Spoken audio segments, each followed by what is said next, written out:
Okay, great. Happy Friday, everybody. Hi, Noah, did you have a comment?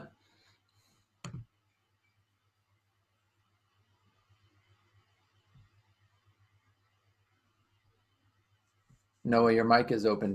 Were you trying to say something to me?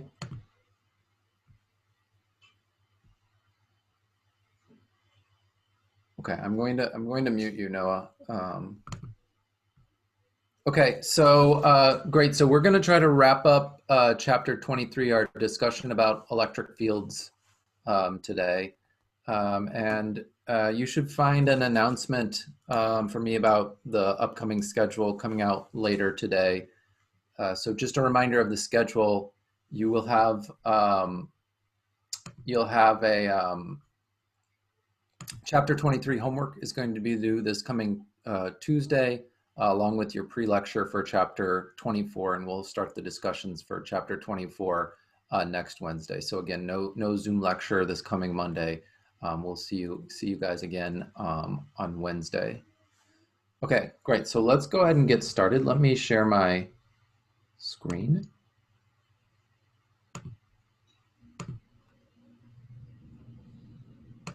Okay, great.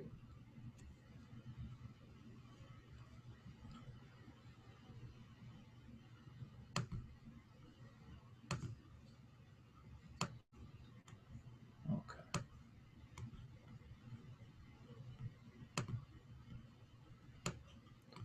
Okay, so yesterday we were talking about electric fields and we went through some examples of establishing what the electric fields look like coming from some continuous charge distributions, right? We were imagining taking and spreading out charge over some object, and we looked at a particular example of a rod with charge distributed on it, and we saw how we could break that continuous object up into tiny bits that look like a point charge that we've already established the electric field from, and use our superposition principle to sum up all the contributions from all these little pieces on the rod.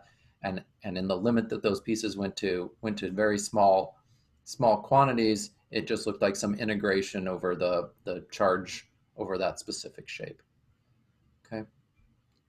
And your book goes through and does that same sort of exercise to derive the charge distribution coming from a disk of charge and in the electric field coming from a disk of charge, and extending that to in the limit when the disk gets very, very large, when the radius of the disk goes to infinity, extending that to an infinite plane of charge.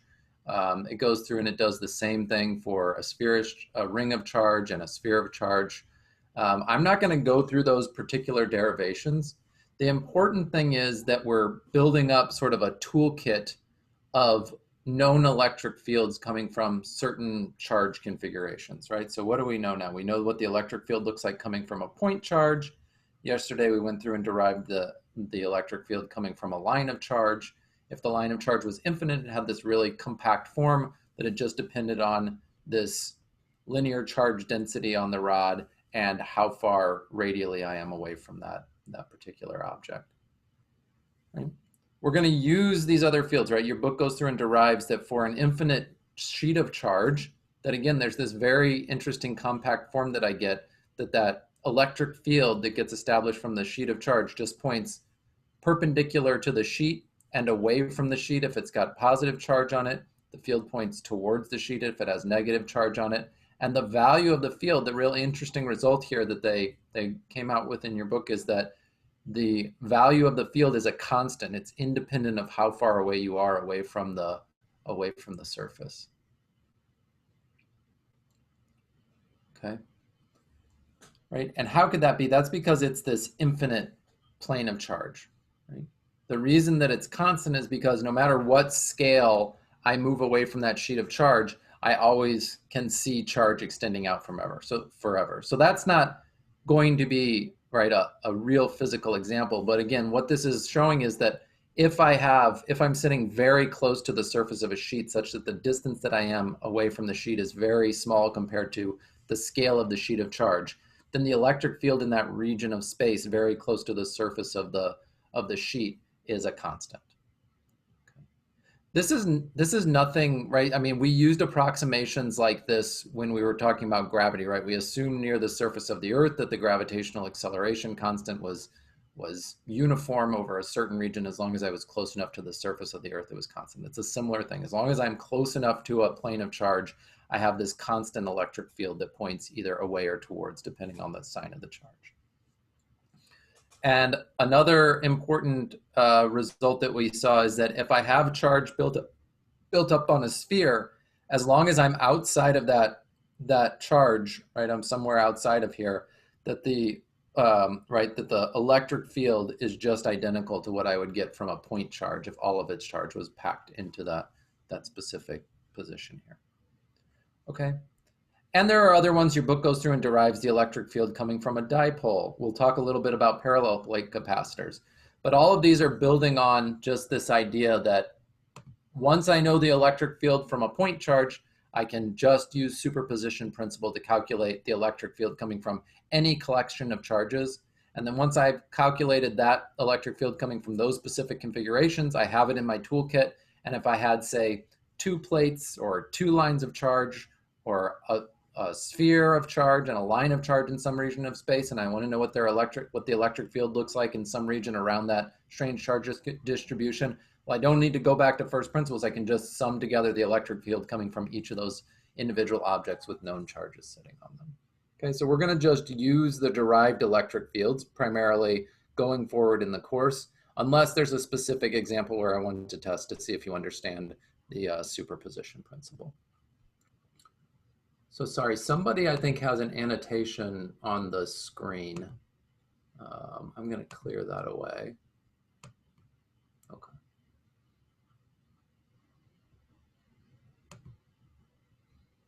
Okay.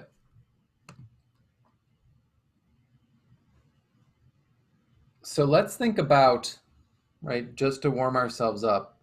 Sorry, I want to jump back to a problem that we didn't get to finish yesterday in this section. What if I give you a problem like this? What if I ask you, what is the speed that an electron needs in order to orbit around at a radius of 1 centimeter around a thin wire, and it has some known linear charge density that's given here? Okay. Well, how am I going to do that? Well, we have all the ingredients now to answer a question like this. Let's make a diagram first. So what are they saying? They're saying a long, thin wire. That's your book's code for an infinite line of charge.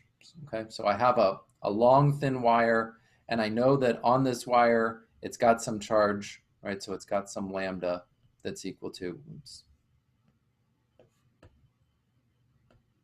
It's got some lambda that's equal to this 10 nanocoulombs per meter.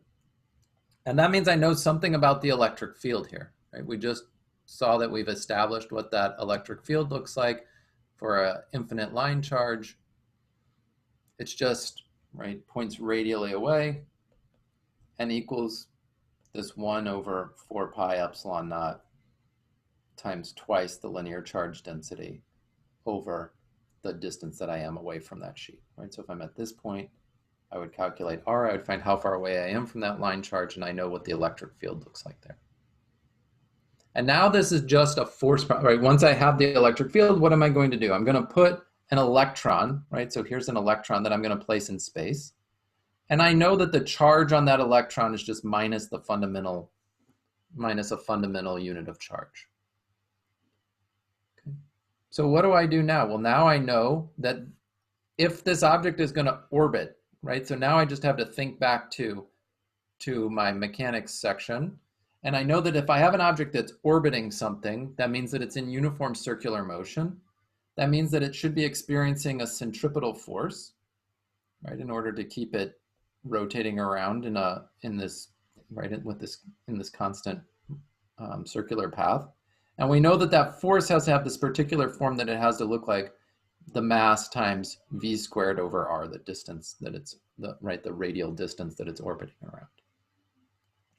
But we know those centripetal forces have to be coming from some real forces, something pulling or pushing on that rotating object. What's the force that's providing the centripetal force in this example? Well, it's this inwards force coming from, right, the fact that that charged electron is interacting with that electric field coming from my charged line. So I know that that inwards centripetal force is coming from minus the fundamental charge on that electron times the electric field coming from that rod, and I know exactly what that electric field is. It's just my 1/4 pi epsilon naught twice lambda over r. Now let me just focus on the magnitude so I can drop the signs here. Okay. And now I have this expression that relates, right, the velocity, right, to all of the parameters related to the charge, etc. Right? And I could just solve this for the velocity. Right?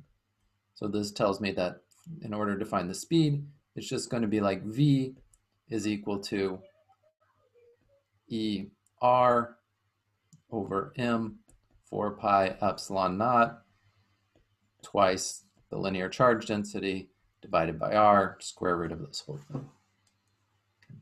And look, the r's cancel out here, and I end up with some compact form to calculate the velocity of these things. Right? The point of this problem is just the forces that are generated by charged particles interacting with these electric fields are just like any of the other forces we experienced back in Physics 313, for example. And so all of the other things we did with forces, right, calculating how they lead to accelerations or how forces in certain configurations lead to uniform circular motion, all of those things still apply, and we're going to come back to them from time to time to calculate, right, to understand how the interaction between the charged particles and the electric field leads to interesting kinematics or interesting motion for these objects. Okay. We should also be able to answer problems like this. This is an example from your book. You can look it up after class. So I'm going to go through it pretty quickly. It says that if I have a charged disk with a known diameter, 10 centimeter disk, and I pack, right, a certain number of electrons, 10 to the minus 11 excess electrons on it, it wants to know what's the electric field 1 millimeter above the surface at a point near the center. Okay. And now that we've talked through this, talked through this material, this should be pretty straightforward. So I'm just going to talk through the answer that's provided here. I just need a few ingredients. One, I can calculate, since I have a two-dimensional object, I can calculate the surface charge density. That's just going to be the charge divided by the area. And since I have a disk, it's just going to be pi r squared for the area. And the charge is the total amount of charge loaded on this thing. I just calculate that charge by multiplying the number of electrons that they told me by the fundamental charge. So I can get a surface charge density. So on any problem where I have some one-dimensional or two-dimensional distribution of charge, the field is almost always going to be characterized in terms of either the linear or the surface charge density. So that's a quantity that we're going to need to calculate.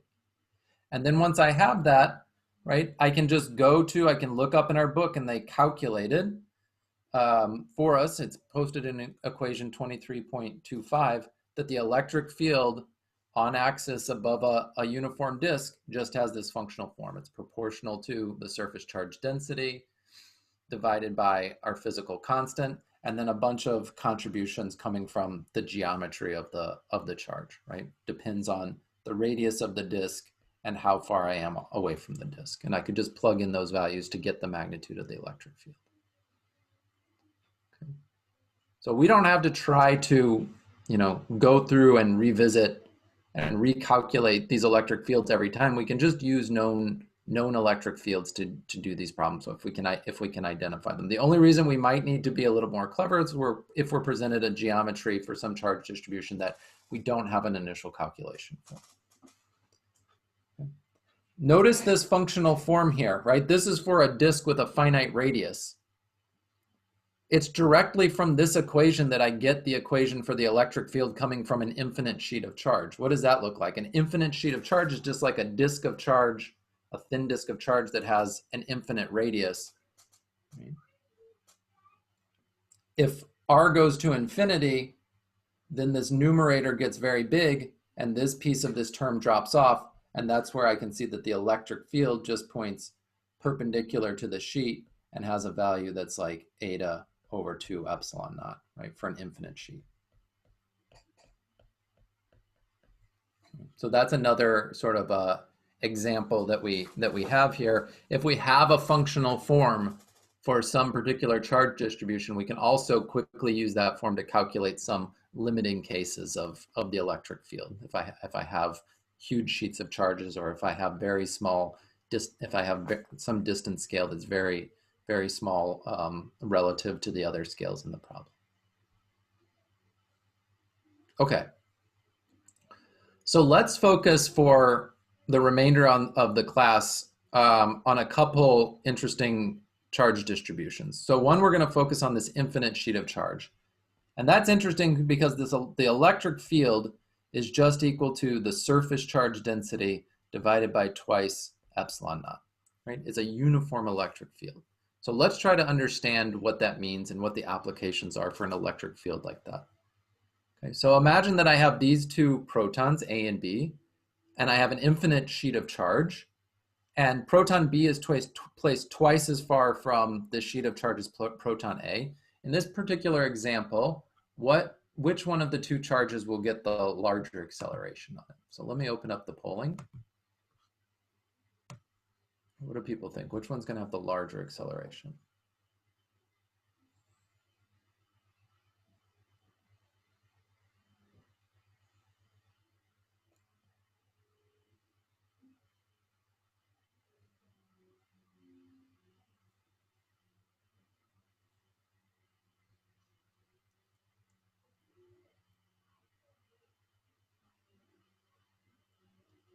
Okay, let me go ahead and end the poll and share the result. Most popular answer here was C, but a decent number of you selected A. So the answer here is, well, let's see. The electric field in both cases, right, is identical. The electric field points away, and if it has a magnitude that's indicated by my vector there for B, it has the same value here, right? At the surface charge density, right, is some constant for this sheet of charge, and there's nothing in this electric field that depends on the distance that I am away from it, right? So both of these guys are going to get the exact same force because they have the same charge. So F is going to point upwards here. F is going to point away. They have identical forces, and because they're both protons, they have identical masses, and they'll experience identical accelerations. Okay.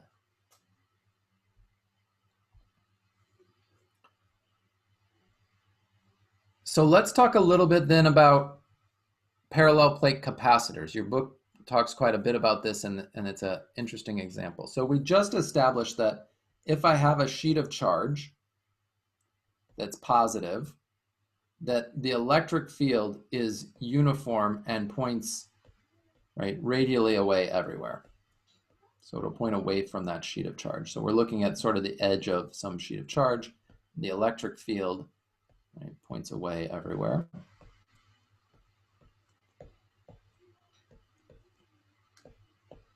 And if I were to bring another sheet of charge into this space, okay, and say this one is negatively charged, right, and this one has some surface charge density, and this one has also has some surface charge density that we'll call positive, and let's assume that those two guys have equal magnitude, right? So I put the same amount of charge per unit area on each of these plates, something like that. Well, now this negative surface charge density, I know that it's going to have a uniform field that points towards that negative charge. And it's going to have the same magnitude, right? That electric field is going to have the same magnitude coming from that orange plate, and it's going to be independent of how far away I am from that orange plate. Okay. So it looks something like this.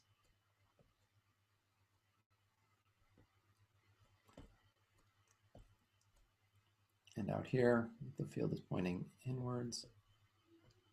Let me draw one more. Let me draw what the green vectors look like over here. Okay. And so you can see a real interesting behavior. In this particular configuration, the electric fields, right, if I sum the electric fields at these point in spaces outside of the plates, well, they're just canceling each other out. So I end up with zero electric field on this side of to the left side of my positively charged plate. And I also end up with zero electric field to the right side of my negatively charged plate. And in between the two, you can see the electric fields are aligned. So I end up with some total electric field that's twice, right? At each point here is twice the magnitude, but points towards this positive plate, right? So I get this electric field that's pointing away from the positive plate and towards the negative plate. And I know the value for each of those electric fields, right? Each one of these, right? The electric field coming from, say, the positive plate is equal in magnitude to the electric field coming from the negative plate. And it just has this functional form that looks like eta over 2 epsilon naught. And now at any point in space between those two, I have those two contributions, right? So the total electric field between the plates just looks like E plus E minus, and in between the two, it's just going to be twice eta over 2 epsilon naught, or just the surface charge density on either of the two plates divided by epsilon naught. Again, it's uniform, so it doesn't depend on how far away I am from either of the two plates. I just have this constant electric field between the two plates and 0 electric fields outside of it. Okay.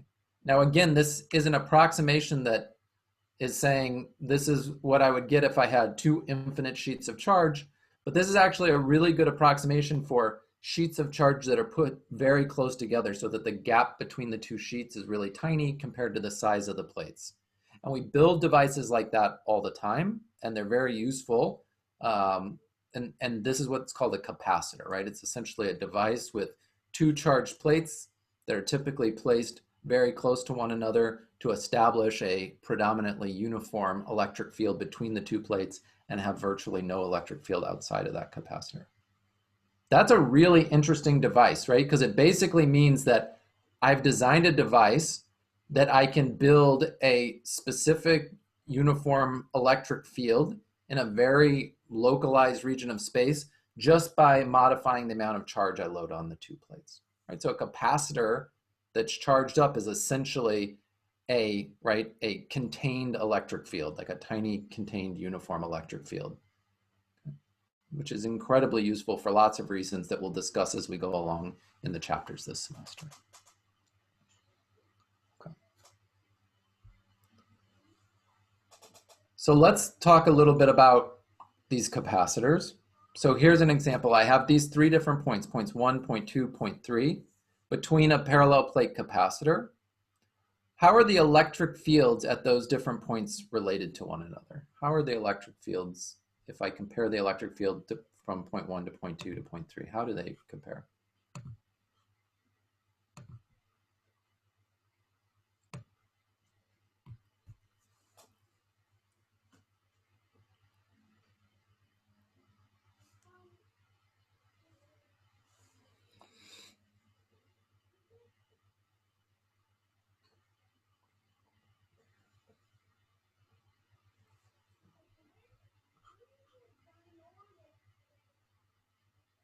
Okay, I'm going to give you 5 more seconds and then close the poll.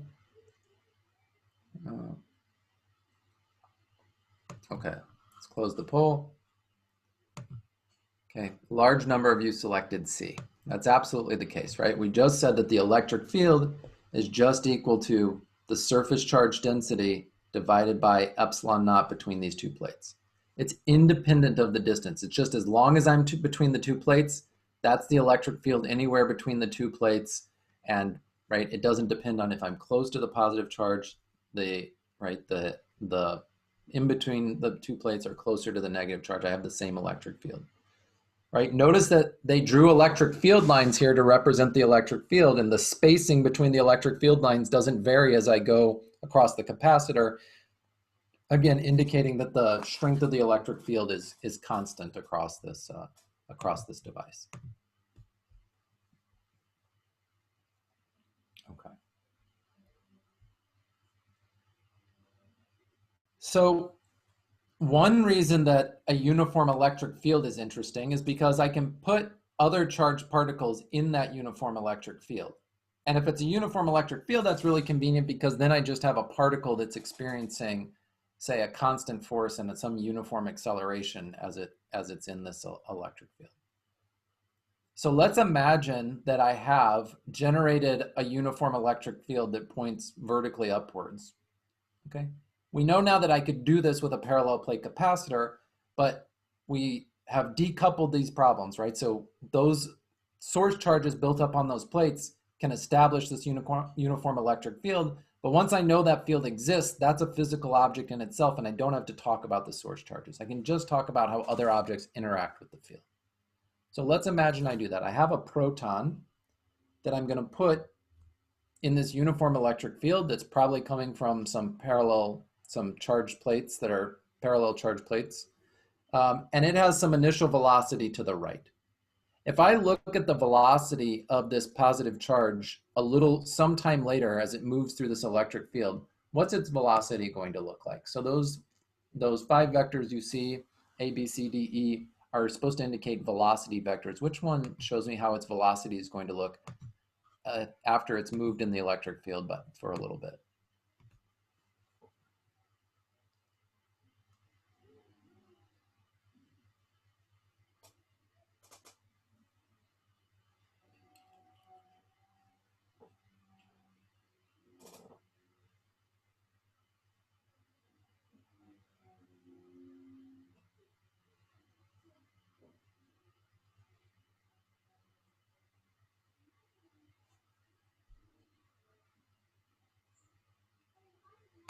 Okay, let's go ahead and stop the poll.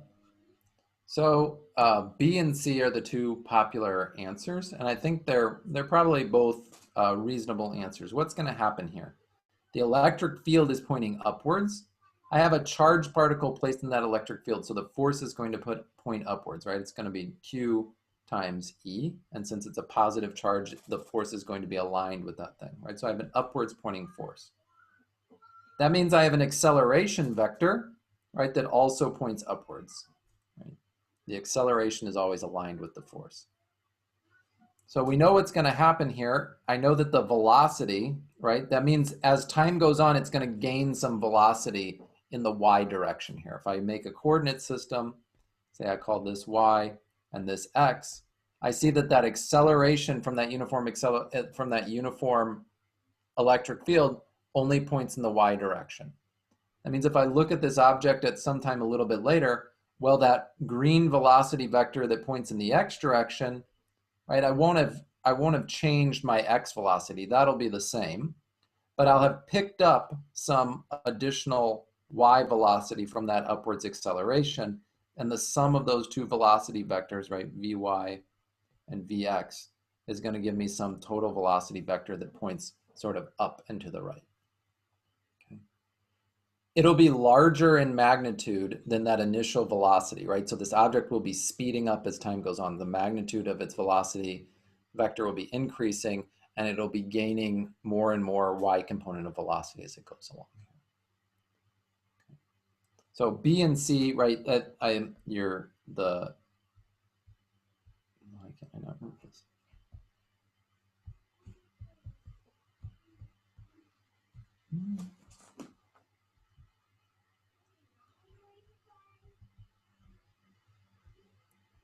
Sorry, 1 second, guys. My slide will not advance right now. Okay. Right, so the answer here is C. B is also possible. It just depends on how long you've let the object drift in this electric field. Right? If I say a very short time, it means it just picks up a little bit of y components, so that's why they said C, because I just have a small y component. As it drifts more and more, I get a larger component in y. The problem with B, if you're being really picky, is that if I look at this x component of this velocity, it's actually smaller than my initial x component of this velocity, right? This vector is shorter than this one, but you would have to be pretty careful to pick that out from this diagram. Okay. So what about this one? What if we have an electric field and a proton, and what I do is I observe that the proton has this trajectory that I see over here, right? I observe that it's moving through space and making this kind of curved path like this. Can I infer something about the electric field? Which of those 5 answers is the electric field that must exist to create that kind of motion for that positively charged particle.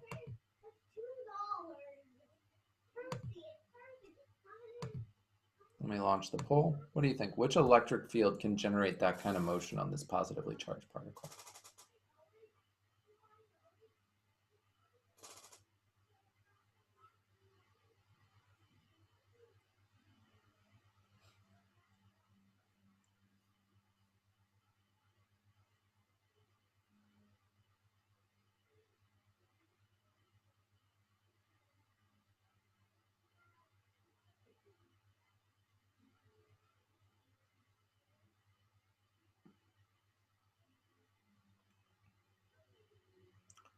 So I see somebody asking in the chat, was it initially moving? Yeah, it's following, right? It's following that trajectory. It has a parabolic trajectory. So it has some initial velocity that points in the direction of that, right? That points like that. It's following that path there. So it's launched with some initial velocity.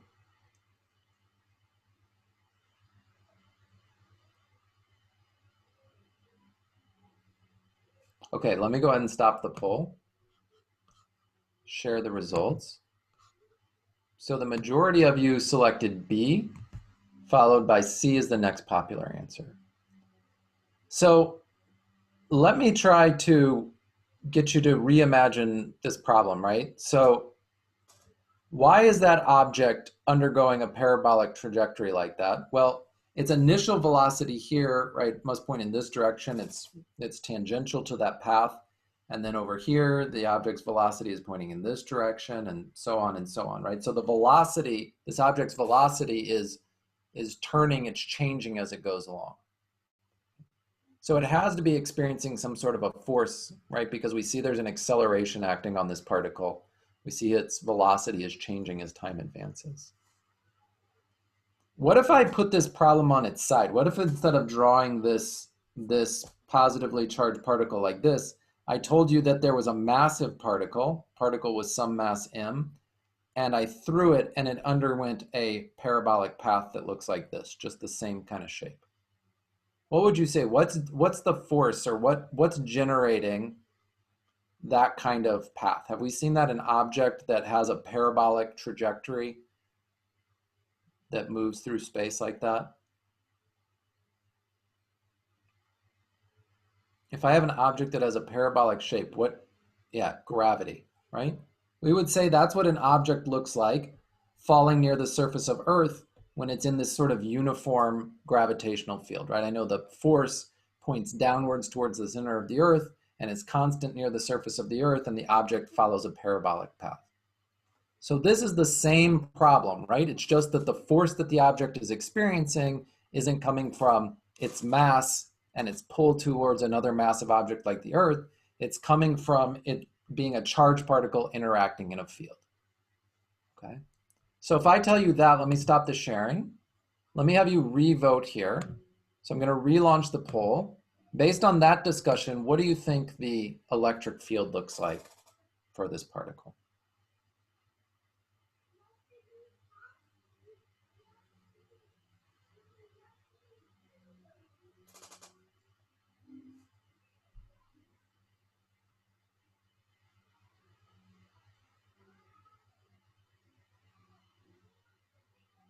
Okay, let me give you 5 more seconds.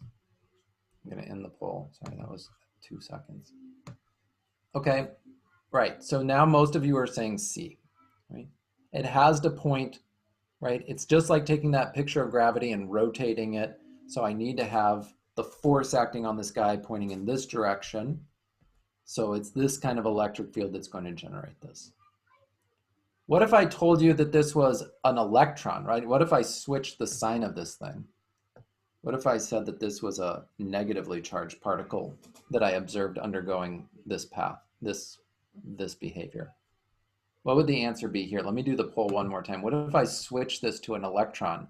Which is the field that would generate that trajectory for an electron?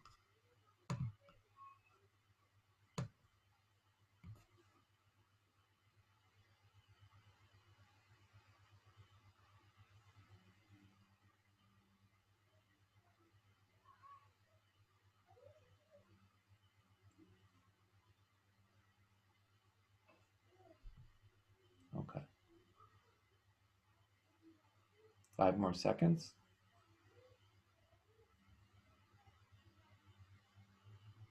Okay. So a lot of you selected D, some selected C. So that's still an object that's undergoing the same parabolic trajectory. That means that force, I still want that force to point in this direction because it should look like the gravity problem, right, rotated on its side. Which one of these electric fields will create a force on that negatively charged particle that points to the right? Well, it's D in this case, right? If I put a negatively charged particle here, the force, right, remember, F equals Q times E. So if the charge is negative, the force points against the electric field. So in this case, if it's a negatively charged particle, I would need the field to look like D to generate that kind of motion. Okay.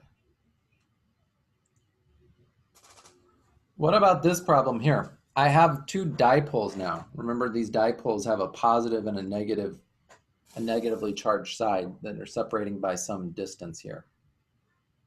What if I put a dipole in a uniform electric field? Which of these will experience no net force when I place them in these electric fields? Which of these have zero force acting on them when I put them in an electric field?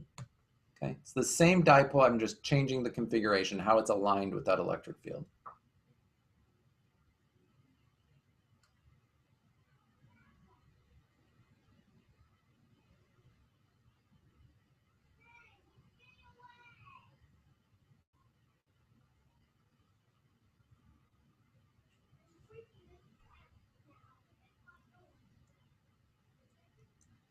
Okay, 2 more seconds. Let's end the poll.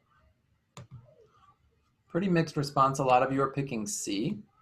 Okay. Let's draw the forces on these things. This side, the positive charge, is going to experience a force that points upwards because it's a positive charge interacting with that uniform electric field. This side is going to generate a force, right? There's the same amount of charge, but it's going to have a force pointing downwards. Look, those two force vectors are acting on the dipole. They point in opposite directions. They cancel each other out. So the net force acting on that thing is equal to 0. What about this one? Same idea. This force points upwards. This force points downwards with the same magnitude. The net force is equal to 0. Again, here, the negative side, I have a downwards force, but I have an upwards force that's equal in magnitude and opposite in direction, so the net force is equal to 0. So all of these dipoles in this uniform electric field are experiencing no net force coming from that electric field. So the answer here is E. There's no net pull. That means they won't drift. They won't accelerate along the direction of that electric field. What will they do? Well, what about the torques acting on these? Which of these objects has no torque? Remember, that tells me about the force acting at some perpendicular direction to some lever arm. Remember our idea of torque? Torque is like R cross F. This idea of torque comes from if I have a force, some object R that has a rotational point, and if I act with some F perpendicular to that, it generates this rotational force that we call a torque. Which of these dipoles is not experiencing a torque in this electric field? Which of these dipoles does not experience a torque?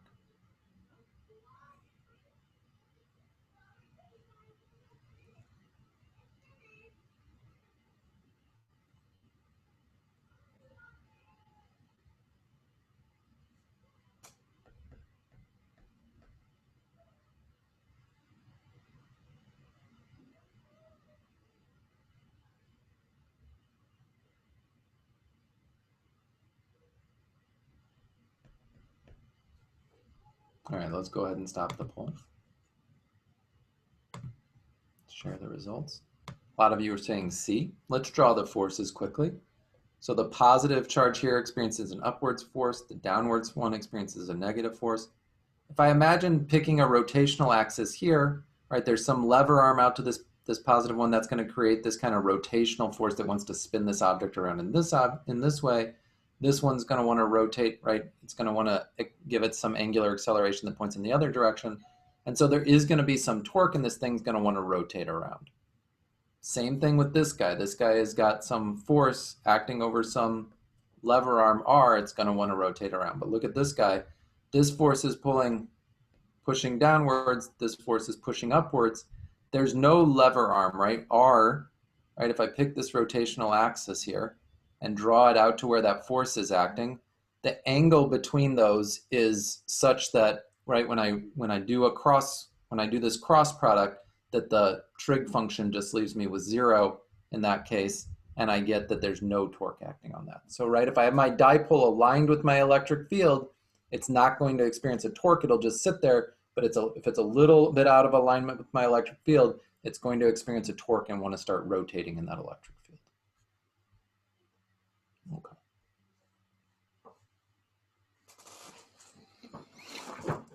Okay, so let's do a few more problems. These are the last two problems I brought to work on today, or maybe I have one more after this, but just a few more problems. So example 1 here says I have a positively charged particle and I place it at the center of a capacitor.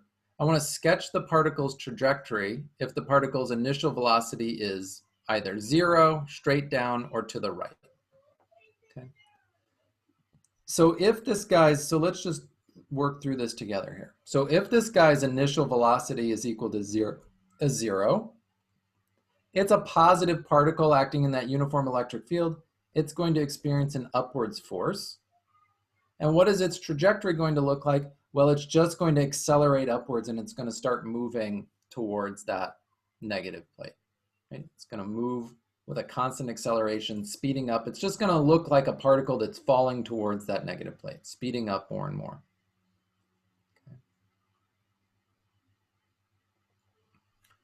Now if I change the scenario and I give it some initial velocity that points straight down, well, what's going to happen to this particle now?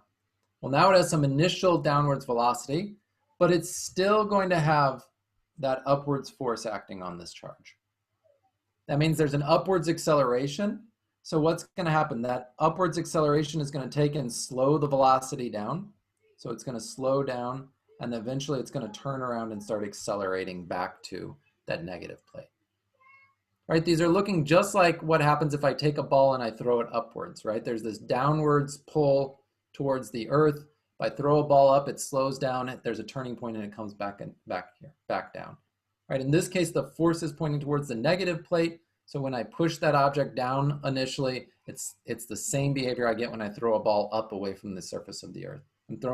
I'm initially pushing it away from the negative charge, so it's slowed down as it approaches that positive plate, has a turning point, and then accelerates back towards the negative plate. And if I give this thing an initial push to the right, what does that do? Okay. If I give that guy an initial push to the right, an initial velocity like this, well, it's still going to be accelerated to that negative plate. It's going to maintain that initial velocity here, and it's going to have this kind of parabolic shape like we discussed. It's going to look like a particle falling in this plate. Right, so these uniform field, charged particles interacting with uniform electric fields are very analogous to what happens when a massive particle interacts to a gravitational field. I just have to make sure I have the orientation of the problem set correctly in my mind. Okay. So what about example 2? I could try to do an actual kinematic problem. I could imagine I have two plates that have some specific charge built up on them. And I know something about the separation between the two plates. Say this is six millimeters apart. And I have a water droplet that I'm going to charge up. So it has 5 times 10 to the 5th electrons built up on it.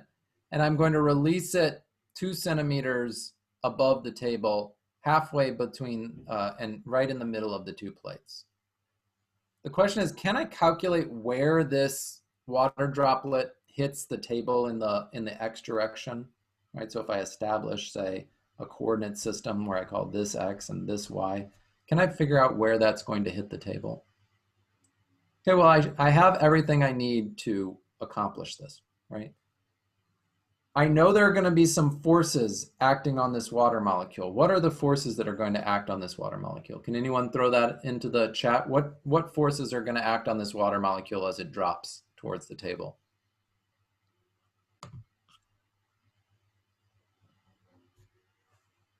okay? Gravity, the gravitational force, and the electric force. That's absolutely right. How does the electric field look here? Well, the electric field between these plates is going to point right uniformly to the right. If I draw some field lines, it looks something like this. So this little particle, let's bring the particle over here. We know that it's going to have two forces. Oops. It's going to have two forces acting on it. It's going to have this downwards mg, and it's going to have this electric force that's going to point. What direction is the force going to point on this particle? To the left or to the right? What do we think? What direction does the force point?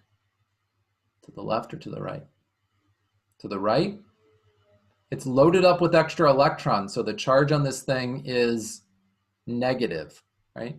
This is going to have a negative charge because it has extra electrons. That means the force that it experiences is going to point against the electric field. It's going to have a force that points this way. Oh, sorry, is it missing electrons? My bad. Yep, somebody's telling me I'm reading the problem wrong. It's missing electrons. Thank you. So it's positively charged. So it's going to have a force this way. Sorry about that. What's the value of this force going to be? Well, it's just going to be the charge on this thing, right? The number of missing electrons times the fundamental charge times the value of the electric field. These are parallel plate capacitors, so it's just going to look like the surface charge density divided by epsilon naught. And I can calculate that surface charge density because I know the total charge built up on the plate, and I can calculate their cross-sectional area, right? This is just Q over A, and I can calculate that from what they gave me. I know the downwards pull from gravity. And now all I have left is I have a kinematic problem from last semester, right? I know that I want this thing to drop 2 centimeters before it hits the ground, and it has these forces acting on it, right? So it's going to fall, and it's going to be pushed to this direction, and it's going to hit the ground somewhere over here, right? If I make this my origin, say, I want to know what this x final is here. Here's my initial coordinate system, x and y. And now I just can set up some kinematic equations, right? I know that, right, I can write down that my initial y position is 2 centimeters. That has to equal to, my final y position has got to be equal to y initial plus v in the y direction initial times time plus 1/2 the acceleration in the y direction times t squared. And I know that x final, right, I can just write down my kinematic equations, has got to equal to x initial plus my initial velocity in the x direction times time plus 1/2 whatever my acceleration is times time squared. And now I just start filling in my kinematic equations, right? My initial x position was just equal to 0. My initial y position was 2 times 10 to the minus 2 meters. Both my initial velocities, this thing was released from rest. So both my initial velocities were 0, so those terms cancel out. And what about my acceleration? My acceleration in the x direction is just going to be that electric force divided by the mass. Okay. And my acceleration in the y direction is just going to be little g, mass divided by that guy. Okay. What's the mass in this case? How am I going to find the mass? Well, the mass I can find because I can look up the density of water, right? I can find the density of water. And I can multiply it by the volume of this water droplet to get the mass of the water. And then it's just a matter of plugging all of these things into this equation, right? I know that my final y position had better be equal to 0 because it's going to hit the ground. From that first equation, I'll be able to calculate how long it takes to hit the ground. Once I have that time, I can stick it into the lower equation and calculate its final x position. Okay. Right? So we can do kinematic problems like that. Okay, Good. That's all I have for today. Right. So this is the concept we're going to use. So I hope that you're starting to feel a little bit more comfortable with electric fields now, right? They're just this property of space that, right, this thing that gets established around charged particles that pushes other charged particles around, right? It generates a force on other charged particles. And those electric fields can have interesting configurations depending on the charged particles. But since we know the electric field coming from a point charge and all other things are made up of point charges, we can always just use superposition principle to get those, right? And maybe the integral like the calculus of doing that can get a little sticky, but in principle, we can always just go and calculate those things. Okay, we're gonna stop there for today, guys. Are there any last questions about this chapter? We're gonna keep using charge particle interactions with electric fields for almost the entirety of this semester. So if this is something that you're still not clear on after our discussions this week, please come talk to me, schedule a time to meet with me so we can discuss this further and make sure that these concepts are understood. So Little Keat is asking, he doesn't understand the concept of an infinite plane giving a constant acceleration no matter the distance. And if that's the case, why doesn't the infinitely long rod have the same property? Right, this is a very common question. I think this is probably the most typical question people have when they read these ideas. We're going to come back to this a little bit when we talk about Gauss's law. You can really think about why that has to be from an argument about the symmetries of the system. So you can imagine that the long sheet, right, has to have, right, it looks the same everywhere in that plane. And so the electric field has to point perpendicular to it because that's the only shape for the electric field that points, right, that can point, right, that can be related to that kind of symmetry, right? If the electric field had some angle, then it couldn't be coming from an infinite sheet of charge because it looks the same in 2 dimensions everywhere. So that means the electric field lines have to be parallel. And if the electric field lines are parallel, right, then as I draw the electric field lines, they never get closer to one another or farther away from one another. So the strength of the electric field has to be uniform. That's different from the thin rod, because there I can still make a symmetry argument that the electric field has to point outwards away from that charge to match the kind of symmetries that I see in that system. But since it's a thin rod, if I look at it from the side on, I see that those electric field lines have to point radially outwards. And as soon as I draw electric field lines that pointing sort of radially away from that point, right? What I'm saying is if I look at the edge of a thin rod of charge, to have something look symmetric around that object, it has to point radially away.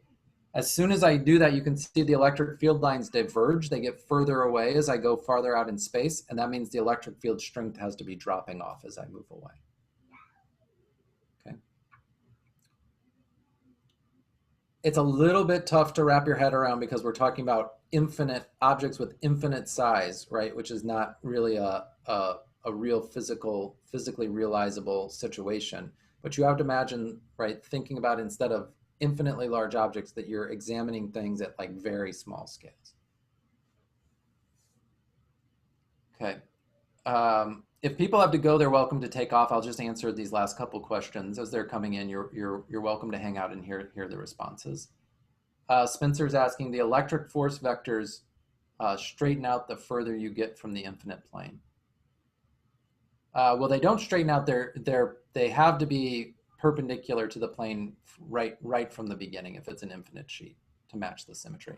We'll come back. We're going to talk a lot about this idea of trying to understand the shape of the electric field based on the symmetry of the charges in the next chapter. So we'll revisit this idea, and I think it'll help solidify, sort of from just like a fundamental or gut feeling perspective, why these fields have the particular features that they do. These are great questions. Okay, guys, anything else before we go?